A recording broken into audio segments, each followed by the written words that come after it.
A vote on Alberta separatism. The UCP makes plans for a referendum. Can Alberta's premier keep her job? She makes the decisions, and the consequences of those decisions are something she's going to have to live with. The separatists who might call for Danielle Smith to go. And the brothers bear. They're doing great health-wise. They are growing as expected for young, just over a year-old grizzly cubs. From orphaned in the wild to making a home at the Calgary Zoo. CTV Calgary, local breaking news with Ian White. Good afternoon. Albertans are one step closer to a vote on separation. A committee that erupted into chaos yesterday has just voted in favor of sending Thomas Lukaszik's Forever Canadian petition to Cabinet for approval for a referendum this October. Tyson Fedor joins us live. And Tyson, Albertans will likely get their say on Alberta's place in Confederation, but the question might still be up in the air. Ian, it most certainly could be, as the UCP motion debated by the bipartisan committee today was just passed with the UCP majority, and it recommends the Lukaszik's question go to a referendum, but the motion also included a further option that was left blank. 400,000 Albertans signed Lukaszik's petition that asked the question, do you believe that Alberta should remain in Canada? The UCP government says he wanted a referendum on that question all along. Despite his position, it was only meant for a policy discussion. Even though a provincial court shot down a separatist petition just last week, Alberta's NDP says the government is, quote, hell-bent on still having a referendum on the issue. And now that the committee's recommendations have been left open-ended, the province has the latitude to come up with its own referendum question. The NDP also wanted to include First Nation consultation in any question put forward, but it was voted down. It's now up to Cabinet and the Premier about how to move forward.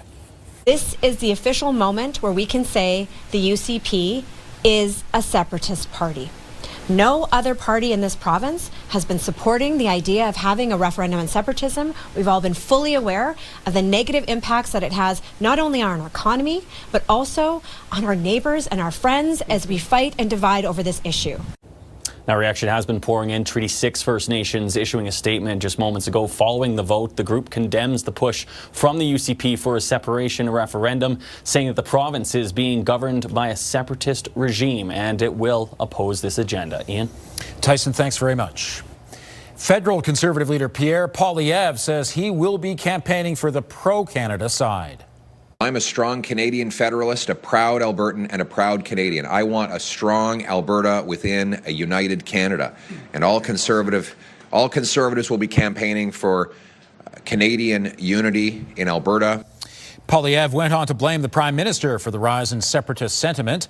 He suggests Mark Carney do more to quell it by pushing resource development and dropping the gun buyback program. Meanwhile, Alberta's Lieutenant Governor also had a distinctly Canadian message during today's cabinet shuffle swearing in. We must not lose sight of our goal, the desire to improve the lives of our fellow Albertans. For this reason, it is all the more important that our elected officials orient themselves around the basic principles of democracy, the rule of law, and good government that define our Canadian way of life. In the cabinet shuffle, Adriana LaGrange is taking on a new health portfolio. She'll be in charge of hospitals. Taking over for primary and preventative health services is Justin Wright. Jason Nixon is now the finance minister. There are also new ministers for agriculture, utilities, and assisted living. The premier says her government will continue to focus on priorities that matter most to Albertans. As Danielle Smith speaks to Albertans tonight in a televised address, she'll be watched closely by a group of separatists who may soon be calling for her removal. Tim Brooke joins us live with details. And Tim, that group will only be satisfied if their separation question makes a referendum. Well, Ian, as Tyson mentioned there, it's entirely possible that Albertans in October end up voting on that forever Canadian question. And yes, that is a question that does concern separation, but it wouldn't be a constitutionally binding question that concerns separation, and that has a number of those people in the independence part of Alberta up in arms today. And we spoke with one of the leaders of the separatist movement here in our province. He emphasized he's not threatening Danielle Smith, but Mitch Sylvester did make a number of comparisons to former Premier Jason Kenney. Of course, Kenney was ousted by an organized group within the UCP base. Sylvester did not explain to us how Smith could be removed. Politicians today have it in their mind that they rule above the people and not the other way around. My phone's lit up with people that are literally out of their minds upset with this. You know, she makes the decisions, and the consequences of those decisions are something she's going to have to live with. Zooming out here, it is pretty easy to see how Danielle Smith is in a tough spot right now. Experts believe it's the more right-leaning portion of her base that's really pushing for a constitutionally binding question on separation. And they also say it's the more progressive conservative portion of her base that just wants this entire issue put to bed. So, Ian, you could see the Premier somewhat in between two sides of her base right now. Her televised address goes at 6:45, and it'll happen right here on CTV.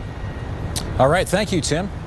Disturbing discovery in a Calgary park has the Humane Society investigating a case of animal neglect and cruelty. A warning, images in this story may be disturbing to some viewers.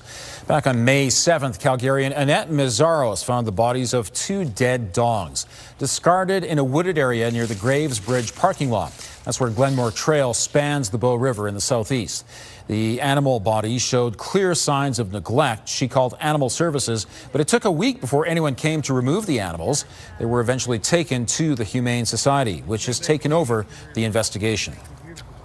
We've recently had the dogs assessed by a forensic veterinarian, and despite some degradation from exposure, we were able to determine that there is indication of severe neglect in this case. When we're looking at the Animal Protection Act or the Criminal Code of Canada in regards to animal cruelty, there are several charges you could lay in that case. Disposal of a body is a separate organization that would lay those charges, but we are looking at several different applicable charges in this case. As difficult as they are to look at, the Humane Society wants Calgarians to see these images of the dogs. They say someone knows where they came from, and they admit without the help of the public, their investigation will be extremely difficult. The City of Calgary is starting a licensing blitz for pets this spring. The city says its peace officers will be looking for animals that aren't registered with the city. There's a $250 ticket if your animal is not licensed.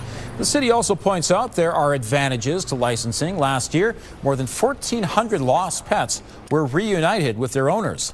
And pets tend to go missing more often in the summer. After more than 7 months in rehab, an American white pelican is back in the wild today. The pelican was released by Calgary Wildlife at Frank Lake, just east of High River. These are massive birds with a wingspan of over 3 meters. This bird arrived at the rehab facility last October with a variety of ailments, including a mouth full of lice. It was underweight and had a broken wing and foot problems. But with the care it received, it got a clean bill of health and is now back with a flock of pelicans. Yeah, there he is. So we've had a few successful releases with pelicans, and so we're quite used to handling birds like this, understanding what kind of husbandry requirements they need. They're very specific for these guys. So yeah, we do have a lot of experience doing that, and we have quite a large flight pen too to accommodate them. The pelican particularly enjoyed salmon for its food, a preference that cost about $250 a week. The Calgary Service Club has hit a major milestone. It's donated its 10,000th bike to a local child. The Kiwanis Club of Calgary Chinook has been giving refurbished bikes and helmets to deserving kids for 30 years. The milestone bicycle was presented to a young boy in Dalhousie. The Kiwanis Club works with local social agencies to find children in need of bikes. At a time when many families are facing rising costs, the club says providing access to something as simple as a bike can make a meaningful difference. A bike means the world, can change the world of a child. So it's not just transportation, it's being with their friends, being free, independent. I don't think he understands, but I'm so excited for him, and I'm very grateful that he got this opportunity and experience. I think he's more excited about the balloons right now. The Kiwanis Club has been supporting the community in Calgary for 75 years now. Very important milestone. Balloons and a bike. That's an exciting day for That's a wonderful day. You could go for a bike ride today. Pretty good weather. Yeah. Yeah, it's beautiful weather in the city right now. We've had lots of sunshine. The winds have been calm. We got up to 17 degrees today, which is much nicer than the 12 we had yesterday. And 17, 18 is basically what's normal for this time of year. So, hey, right where we should be. All right, your 24-hour forecast is brought to you by Fifth Avenue Volkswagen. Family-owned, community-driven. Discover more at Fifth Avenue Volkswagen. And you're going to want to spend some time outdoors tomorrow as well in the city. 7 degrees to kick off the day at 8 a.m. Mainly sunny skies for the morning and early afternoon. But by about 2, 3 in the afternoon, the clouds will start to increase. 18 degrees is our daytime high, and we will get into the 20s for the weekend. I'll have that full long weekend, I wish it was a long weekend. I'll have your full weekend forecast coming up. Thanks, Danielle. It's become a popular location for tourists to snap a photo. Next, why the Banff sign is going into storage for a while. And here's one way for Canadians to save money when the Canada Strong Pass takes effect this summer. Also, if you have a news tip, text us at 10400.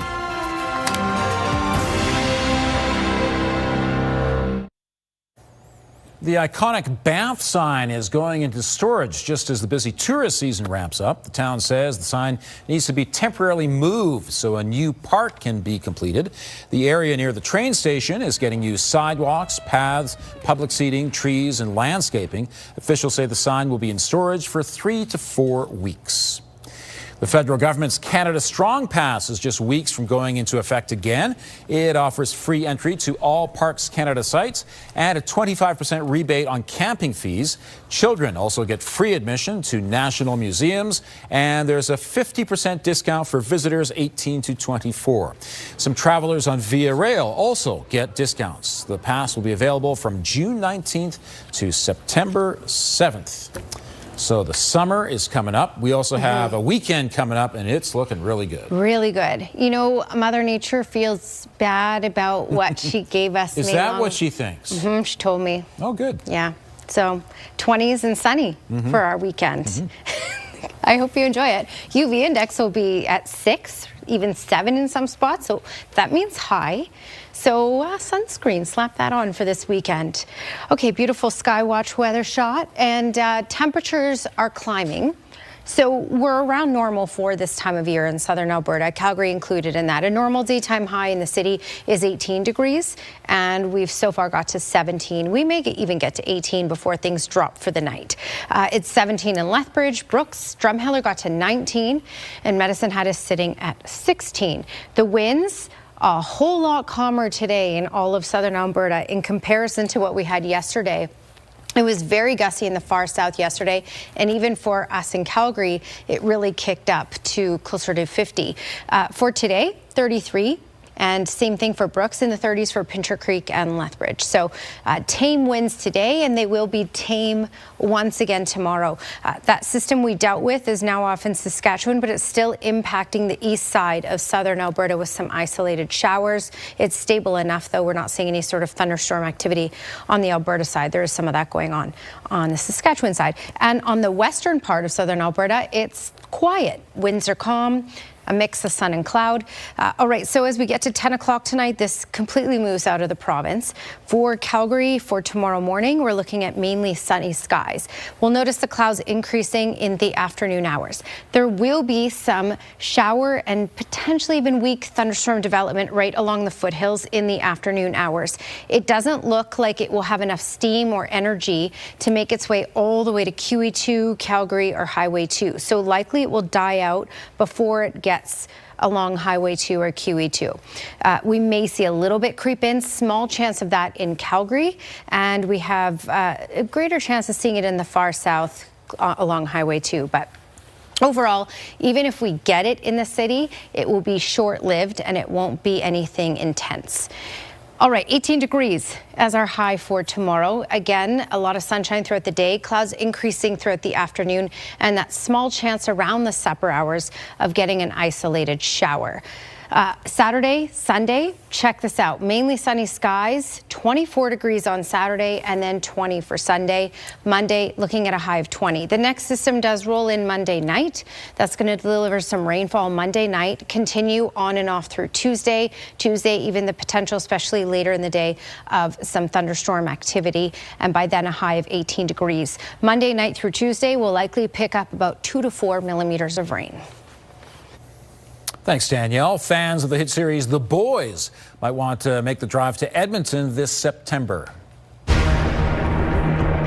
right, let's get to work, yeah? Carl Urban, Aaron Moriarty, Tomer Capone, and Colby Minifee will be at Edmonton's Comic and Entertainment Expo. Fans can meet them and other celebrity guests at autograph signings and photo ops, as well as hear a live on-stage Q&A. Tickets are available now. Edmonton's Expo takes place September 18th to the 20th. Money can be very tight for students. Still to come, how Bow Valley College is helping its students with clothing when they're short on cash.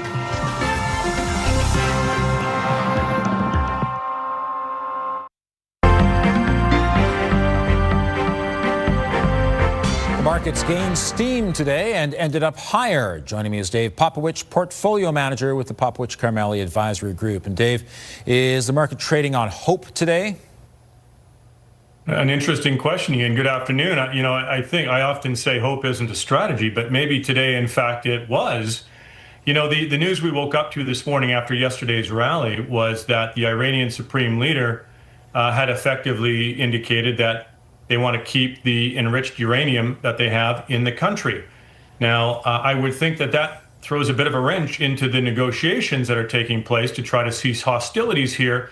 And rightfully so, the market this morning saw a reversal, meaning oil prices went higher. We saw bond yields move back up on the anticipation that inflation could be around for longer because the conflict was going to take more time to resolve. And we saw equity markets down. But that didn't hold throughout the course of the day. We did finish in positive territory in both Canada and the United States, quite frankly, in most of the Western developed world. So maybe hope is a strategy. Now, President Trump, in fairness, did say he'll be patient for a few days with the Iranians as they digest the latest proposal. So we're going to test to see how patient the market can remain. But not everything went up today. Both NVIDIA and Walmart struggled. Well, I'll start with Walmart. Their results and their forward guidance, quite frankly, were disappointing. The resilience that we've heard about the consumer from many companies really wasn't reflected in the commentary from Walmart. And they were down about 7% on the trading day. NVIDIA was really probably just to sell the news story because I can't say enough about the results. They were spectacular in every single way I could find. And the stock, despite the fact that the markets traded higher today, did sell off a little bit today, down 1.8%. But it has had a good run into the earnings release today. All right. Thank you, Dave. Bye, Ian. Bow Valley College students in need of affordable clothing now have somewhere to turn. The school has partnered with the Women in Need Society to open a campus thrift store. The store will provide those in need with free emergency clothing and essential items. Students will also contribute to the store by gaining hands-on work experience. Store sales will go toward helping qualified students meet basic needs through WIN's House to Home program. A legislative committee recommends a separatism referendum in Alberta. Here's Tara Nelson with a look ahead to CTV News at 6. Hi, Ian. The UCP Majority Committee voted in favor of sending the Forever Canadian petition to Cabinet for an October referendum approval. But separatist leaders are threatening to topple the Premier if she doesn't craft a secession question. Coming up at 6, what Calgary's mayor is urging Danielle Smith to do. Also ahead, the Calgary Humane Society is investigating a case of animal cruelty. Coming up, we'll hear from the woman who made the disturbing discovery in a Calgary park. Ian. Thank you, Tara. The city of Lethbridge is moving forward on $285 million in planned upgrades to its wastewater treatment plant. Work completed on the facility was last done more than 40 years ago. The city says delaying the project any further could increase future costs or create a greater risk of problems. The aim is to increase the plant's output by about 50%, or 20 million litres a day. Well, the city has money set aside in its reserves to pay for this. It will still need to take out a loan to complete the project in a timely manner. Discussions on creating a borrowing bylaw are set for next month's Lethbridge Council meeting. From the garden to the golf course, people will be outside this weekend, and it looks really good for them. You see them right now at the Inglewood course at the driving range. Danielle has details coming up.